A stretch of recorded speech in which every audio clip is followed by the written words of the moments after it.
Welcome to Kristina's Corner. Today I'm sitting down with Daniel Tillo, and we're talking about his baseball card collection, which includes himself.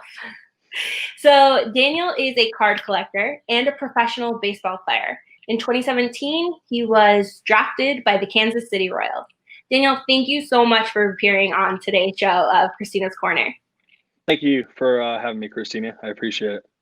For sure. So let's just jump right in. You started collecting cards as a kid. I think many of my listeners and audience can relate to that. And was it always a dream to own your own card? Yeah, growing up, going to stores all the time and just getting single packs with a few bucks for my parents they'd let me have. I would always open packs, and I've been doing it since I was a kid. And to have my own card then come out in 2017, that definitely was like a dream come true. Definitely a great feeling that I can't really explain, because it's like waking up on Christmas morning, kind of that kind of feeling a little bit. So it's definitely a surreal feeling. I'm sure. I can only imagine. I'll be honest with you. It's kind of my dream to be in the Topps Alan Ginter product. So fingers crossed one day I won't be in Yep. as an athlete, but perhaps as one of the card collecting hobbyists, one day I can get in there. Yeah, Because, that'd be cool. yeah, like you, I think it would be amazing to have my own card. Just like it means you reached the upper echelon of your vocation. Uh-huh. Good luck on that. I hope that works out. Yeah. Thank you. Next time you're talking to Topps, be like, "Have you heard of this girl, Kristina?" Kidding. I'll put a good word in for you. Yep. So, let's talk about your PC. Did you have a particular sport that you collected when you were a kid, and has it continued to be one sport, or do you collect all sports? What does your PC look like?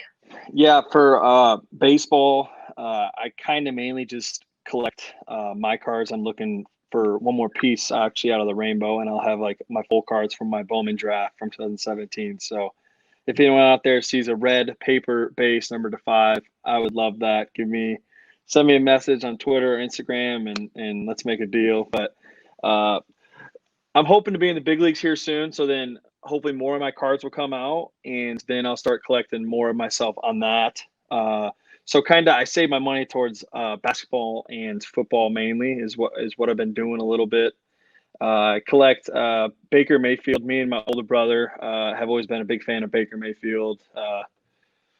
We just love the way he is on the field, and how he shows his emotion. Not afraid to do that. I respect that, because yeah, it's a tough thing to be an NFL quarterback. So just love that about him. And I'm wearing an Iowa State shirt, so we collect players that have gone to Iowa State University, because we're from Iowa. So it's just definitely cool, because my grandpa played football at Iowa State, so it's just like kind of a tradition to collect players that have gone to Iowa State. Nice. Mm-hmm. I did read an article you interviewed for on MLB.com, where it said you have a framed picture of your grandpa tackling someone, and you drew a parallel between your adoration of that to future grandkids of yours having the one-of-one super refractor in their hand or framed up on the wall for them. And I thought that was very touching and very sweet. I really enjoyed that story. Yeah, it definitely is something I've always looked up to. In my basement, we have a lot of memorabilia down here, kind of, and actually, it's just right over there. It's my grandpa in his 3-point stance, ready to tackle someone or block someone. He played offensive line and defensive line, so that's definitely a picture that is awesome, and we will have in our family forever. And that's kind of where, with my card collecting and the cards of myself, that I want to have forever and pass them on and on and on. So yeah, it's definitely an awesome feeling. Okay, I like it. And I recently saw that you pulled a pretty big boy card, a basketball. You want to talk about that? Yeah, I was at my local Walmart, and I happened to be there when they were stocking. So I bought a lot of the Mosaic out. Me and my older brother did. He bought most of the mega boxes, and I got kind of the rest. So I spent a pretty penny, but I got that Genesis Zion card that recently sold raw. I think it was like over $4,000. So I was pretty pumped to see that. And actually, I was at my brother's house last night, and we got it shipped down to Beckett yesterday. So we're doing a 2-day shipping, and hopefully it comes back and it's in mint condition, and I'll probably sell it at some point. Congratulations. That's a pretty sweet pull. It looked beautiful. Yeah, it was a surreal feeling. I'll have a YouTube video here soon coming out when I do pull it. So hopefully listeners will tune into that. Was your brother super jealous that it came out of the blaster or rack packs that you had instead of the mega boxes he did? Yeah, it came out of the hanger, and Okay. he was like, oh, I should have bought them out, man, since you did. He was like kind of mad at me then. He's like, if it comes out next week, I'm the one getting it more than you are. So I was like, that's fine. I'm the one that pulled that. You're not gonna be pulling that again, I don't think. So good luck with that. I like it. My Uh-huh. boyfriend and I collect, and often when we open boxes, we do kind of pack wars of who can pull the best card. So I'm Yeah. sure you boys didn't get competitive at all when you were pulling those cards. Yeah. Actually, it's funny you say that. Every Christmas morning, we get a hobby box of the same product. This year was Phoenix football hobby box. So we do a pack war every Christmas morning. And this year I won and he lost. So I was pretty happy about that. I've been beating him a little too much, I guess, in the opening of the packs recently. So, Yeah, but you're on a roll. Keep it I on. know. The pack wars is fun. That's a fun thing to always do. It is. It is. Okay. What is it like to be a professional athlete and collect cards? Do you ever meet people that you have cards of, and what do you do when you when something like that happens?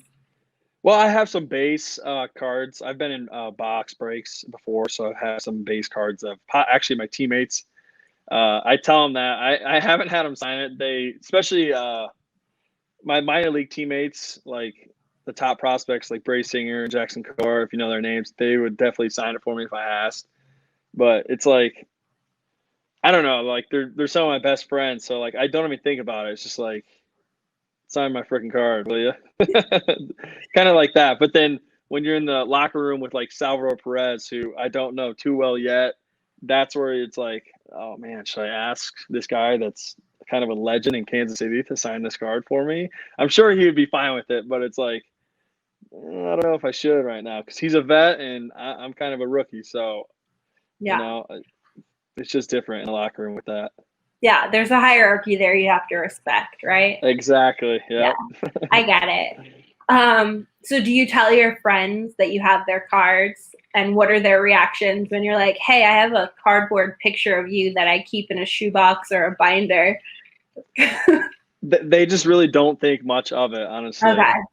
because they don't really collect cards that much. I'm kind of the one that does and knows like the feeling and how dope it is to pull a sick card or something, and they just don't have ever had that feeling. So I feel bad for them at the end of the day. So it's their loss, but whatever. Yeah, I completely agree. It is their loss. Mm-hmm. Besides the Zion, what is the biggest card you own? Well, yeah, it's definitely that. Man, from that product, I feel like I pulled so much like fire, some heat. I pulled a LeBron silver mosaic out of there too that I saw recently. A 9.5 went for around like $800. That's pretty crazy. But before I got all this product, not this last fall, but the fall of 2018, I pulled encased Derrick Henry 1-1 on card autograph with the NFL like patch thing or whatever. Yeah. And I thought that was an awesome card to pull. I'm not like PCing him, so like I felt like I missed the timing of selling it when he was really hot in the playoffs. That was kind of not so smart of me. I could have reinvested, or not reinvested, but then rebought cards of like Baker Mayfield of his cards. But who knows? I might sell it again and maybe go back into Baker Mayfield. Okay. And I know that you were called into spring training this year with the Kansas City Royals. Congratulations. And that was before sports got postponed, though. So is there any talk that you've heard regarding, are they going to still do spring training? Are they jumping right into the season? Do you know anything about that? There's been just so many different talks, the possibilities of what we're going to do. Like possibly playing just Arizona or playing Arizona for a month and then going to Kansas City. Minors could be on or off. There's nothing set in stone yet. Should be finding out here pretty soon, though. It's getting almost to June, so I'm ready to play some baseball, and I hope we get back. I'm sure, yeah. You've been playing since you were a kid. Like, it's your body and your mind is like mentally ready to start hitting some balls and start pitching again. Exactly. But, yeah. Okay, and what do you like? I don't know how to phrase like. Okay, sorry. You're good. What do you think of the people who want to collect those grails? Like, what advice would you say to someone who, like yourself, maybe not their own, but they're searching for that one-of-one card that they haven't been able to find? Or I know the story about your super refractory, like it's a little too high out of their price range, listed on eBay. What advice would you give a fellow collector? Yeah, I mean, if it's within your price range and you can afford it, I would definitely go for it, because there's no better feeling when you have the card that you've always wanted in your hands. And I don't regret that one bit at all buying that. It's actually on its way to get graded. I want all my like cards of myself to get slabbed just so they're always in protection, and I just like the look of it. So I plan on hanging them in my wall somewhere down here and like a nice big old line of my cards. So, but yeah, I would definitely go for it. If I was in anyone else's spot, I'm sorry. I'm assuming if most people had cards of their own, like they would definitely go after it. So the next closest thing to what you want of your grail, I would definitely go, full into that and try to get it. Yeah. Thank you. And have you seen Topps Project 2020? I've seen some of the cards. Yeah, I've seen Mike Trout cards have been going insane lately. All the crazy. cards. Yeah. Uh-huh. Are you a fan of the cards you've seen so far? Yeah, I think they're pretty cool. I like them. Yeah. And I know you said you've been collecting since you were a kid. Do you collect because a certain set, because of the design or the look, or is it because a certain player is in their rookie year? Like, what drives you to go after a certain product? Man, I don't know. I just feel like that's such my childhood thing.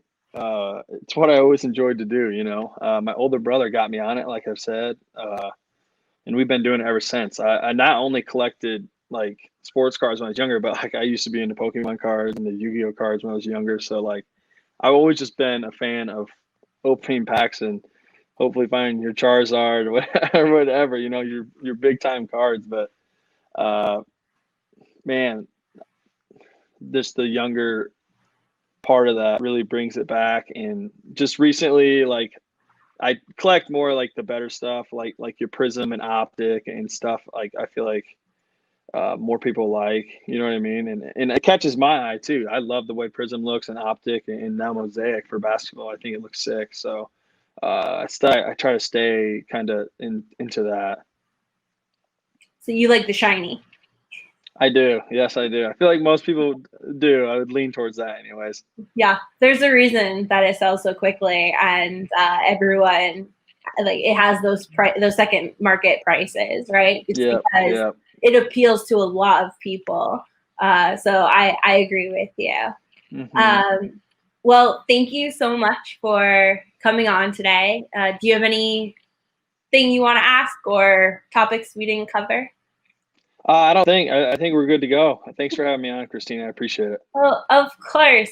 We're rooting for you. I am an unaffiliated baseball fan because just wasn't my sport growing up. I think I got turned off when after T-ball they told me I had to play softball, and I was just like, no thanks, bye.